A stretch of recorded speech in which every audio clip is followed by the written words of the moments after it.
Is it possible that the accused is innocent? This is the question that Amir Mahaka, the man implicated in the scandalous leak of nude images of Mai Titi's daughter Felicia Muzea, also known as Fifi, is asking the Zimbabwe Republic Police. Mahaka, just 20 years old, vehemently denies the allegations. Through his lawyer, Admire Rubaya, he insists that he never received or disseminated the explicit images.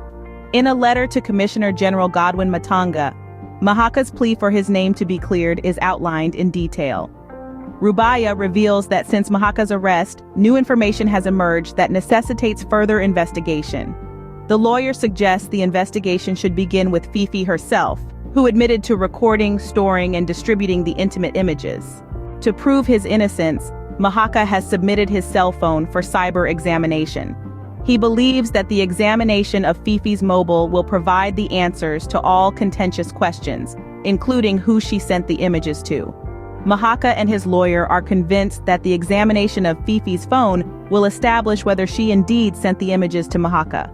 Rubaya emphasizes the need for both Mahaka's and Fifi's devices to be scrutinized by cyber experts to uncover any evidence of the alleged image exchange.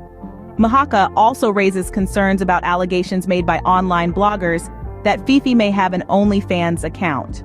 OnlyFans, a British subscription-based service, allows content creators to upload videos, including explicit content, for their subscribers to view at a fee. Rubaya suggests that if these allegations are true, Fifi's intimate pictures could have been extracted from the site, leading to the leak. In addition to these revelations, the letter to Matanga highlights that when Mahaka was arrested, Mai Titi pointed fingers at another individual, Patricia Jeke or Patricia Jack, accusing her of leaking her daughter's pictures.